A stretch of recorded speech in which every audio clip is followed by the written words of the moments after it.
जय श्री कृष्णा। राधे राधे फ्रेंड्स, स्वागत है आप सबका राधे कृष्णा दीवानी चैनल पर।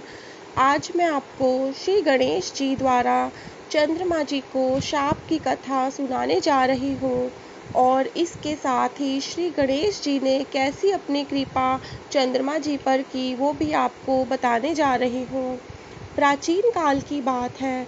कैलाश शिखर पर अनेक देव, दिव्य ऋषिगण, सिद्धगण आदि के साथ श्री चतुरानन ब्रह्मा जी भी एक उच्च आसन पर विराजमान थे।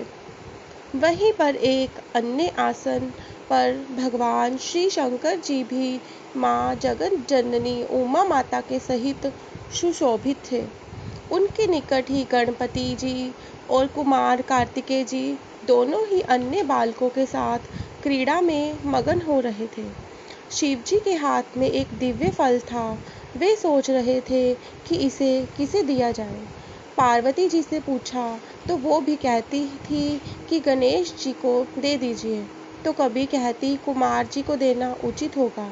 जब वे कुछ निश्चयात्मक उत्तर न दे पाई तो शिव जी ने उसे बाद में विचार करने के उद्देश्य से अपने पास रख लिया।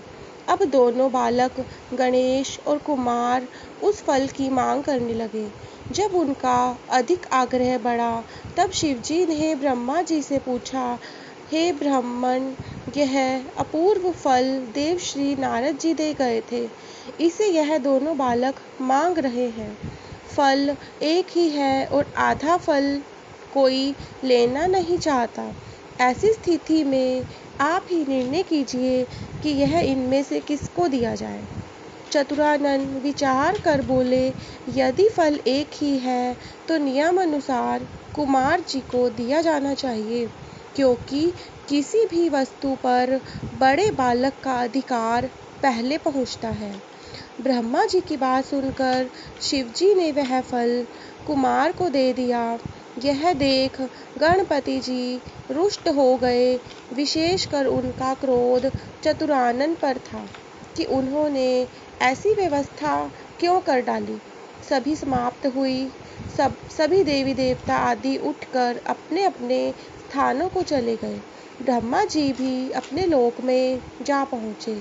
वहाँ उन्होंने सृष्टि का आरंभ करना था, किंतु जैसे ही वे सर्ग रचना में लगे वैसे ही गणेश्वर जी ने विघ्न उपस्थित कर दिया। उस समय उन्होंने प्रकट होकर अपना अत्यंत उग्र रूप दिखाया। उनके उस रूप को देखकर ब्रह्मा जी डर के कारण कांपने लगे। चंद्रमा जी ने देखा कि गणपति जी के उग्र रूप को देखकर ब्रह्मा जी भय से कांप रहे हैं, तो उसे हंसी आ गई। इसके साथ ही चंद्रमा जी के जो गण उस दृश्य को देख रहे थे वे भी हंस पड़े। यह देखकर भगवान गजानन जी को क्रोध आ गया और वे चंद्रमा को शाप देते हुए बोले, मयंक, तूने इस समय मेरी हंसी उड़ाकर जो अभद्रता प्रदर्शित की है उसका फल तुझे मिलना ही चाहिए। जा, तू किसी के भी योग्य देखने के नहीं रहेगा, और यदि कोई तुझे भूल से भी देख लेगा तो अवश्य ही पाप का भागी होगा। इतना कहकर गजमुख अंतर्ध्यान हो गए। उनका शाप प्राप्त होते ही चंद्रमा श्रीहद मलिन एवं दीन हो गया। उनके तेज में अत्यंत न्यूनता आ गई। इससे वह बहुत व्याकुल हुआ और खिन्नतापूर्वक पश्चाताप करने लगा, देखो मैं कैसी मूर्खता कर बैठा। उन जगदीश्वर के साथ वे प्रभु तो आदिमणि गुणों से संपन्न संसार के कारण एवं महाप्रभु हैं। उनके रुष्ट होने से मैं अदर्शनीय एवं कलाहीन हो गया हूँ। अब इससे छुटकारा पाने के लिए मैं क्या करूँ? जब चंद्रमा की समझ में कोई उपाय नहीं आया तो वह तुरंत ही देवराज इंद्र के पास गया, परंतु इंद्र आदि देवता भी उसे नहीं देखना चाहते थे।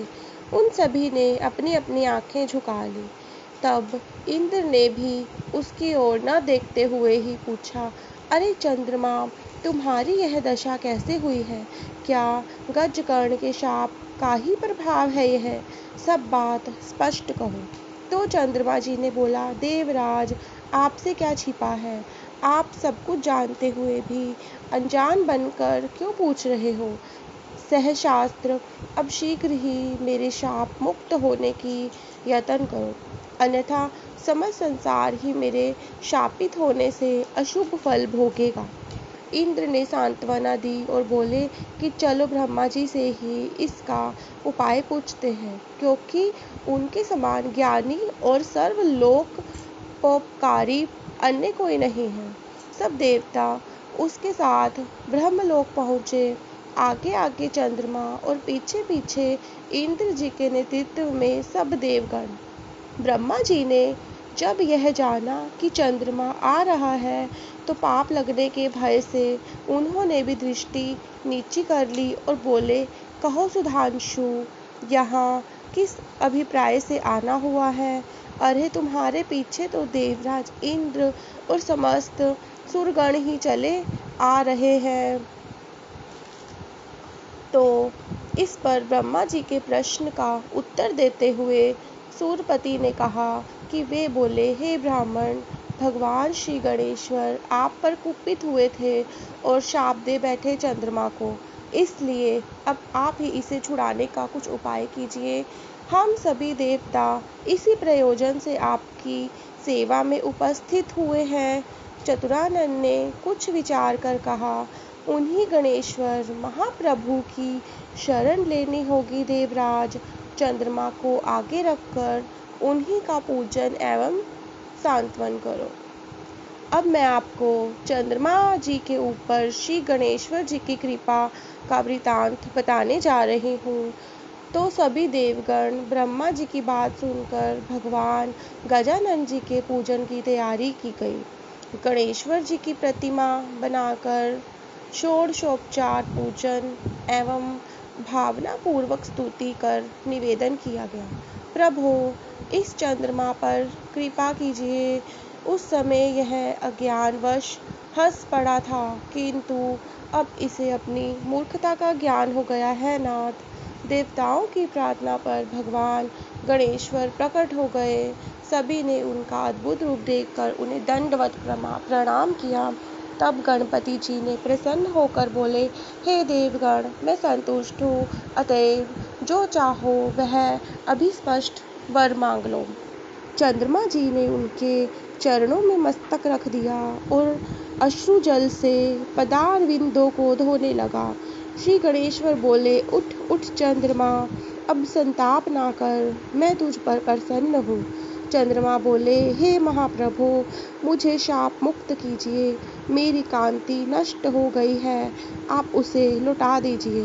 मैं अदर्शनीय से दर्शनीय हो जाऊं नाथ, मेरे अपराध को क्षमा कर दीजिए। हे भक्त वत्सल। गजकर्ण बोले, अच्छा बोल, तुझे 1 वर्ष 6 मास अथवा 3 मास के लिए अदर्शनीय रहने दिया जाए अथवा कुछ और चाहता है? शीघ्र ही स्पष्ट बता। तो चंद्रमा ने कहा, प्रभु, मुझे बहुत दंड मिल गया है, अब तो क्षमा कर दीजिए। यह कर उसे पूर्ण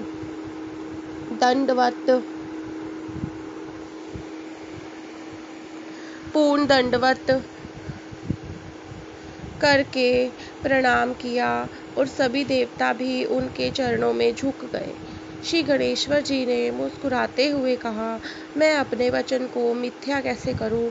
चाहे सूर्य और सुमेरु अपना स्थान त्याग दे, समुद्र अपनी मर्यादा छोड़ दे अथवा अग्नि शीतल हो जाए, किंतु मेरा वचन मिथ्या नहीं हो सकता।